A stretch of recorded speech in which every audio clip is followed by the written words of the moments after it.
3, 2, 1. Welcome back to another Money Donuts Donut Holes, where we take listener questions and answer them in real time. Cooper, we have a question for you. Yay. When does consolidation make sense, and when doesn't it? I think it means debt consolidation too. That might When be does debt consolidation make sense, and when doesn't it? It depends, right? So debt consolidation sometimes can save you money, but you definitely want to use like a consolidation calculator, which I'm sure you could find on our website, and Rich has them, because sometimes combining a bunch of loans at maybe lower interest rates into one loan at a higher interest rate, you're paying interest on a larger sum of money then. So sometimes it can cost more money to do that.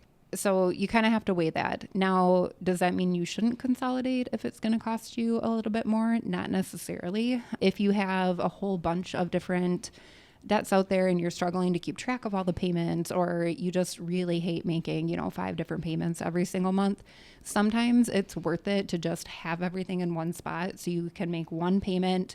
You know what you're working with, and then it can make it a little bit easier to put any extra money towards it, which can cut down on the amount that you would pay in interest if it was costing you a little more. So I think you just kind of have to decide, what the situation is. Are you trying to get rid of some of that revolving debt, which has a bigger impact on your credit score, and so on?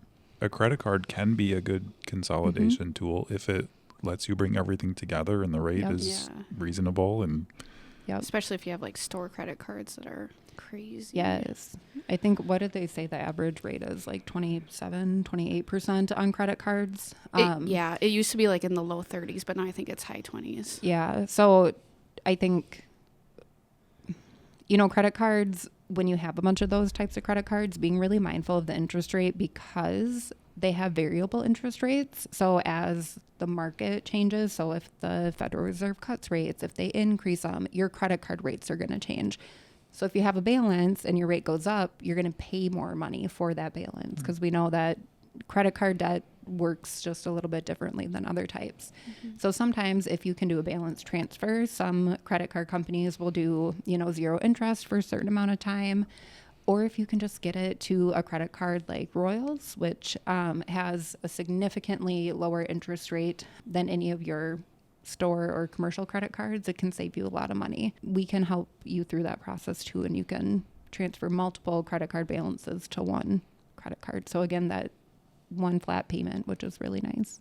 Yeah, you just have to look at those rates and then come look at Royal's credit card rate and see the difference. We do have a credit card calculator on rcu.org that you can actually punch in real numbers. So if you have 2 credit cards, punch in what you owe on credit card A, what your interest rate is, and it'll actually tell you how many months it'll take you to pay that down if you're making a minimum payment or a $50 payment. And then it'll also tell you how much interest you can expect to pay. And then you can compare that to, let's say, Royal's credit card and see what that difference is and if it would make sense to do a balance transfer. Yeah, those interest really makes a difference. I mean, even going from 27% to 13% can make a really big difference. So just compare all those offers and what current rates are. They're usually right on the website. Yep. And that's another donut hole for you. If you have any questions, feel free to send it to us on any of our social medias like Facebook, Instagram, or YouTube.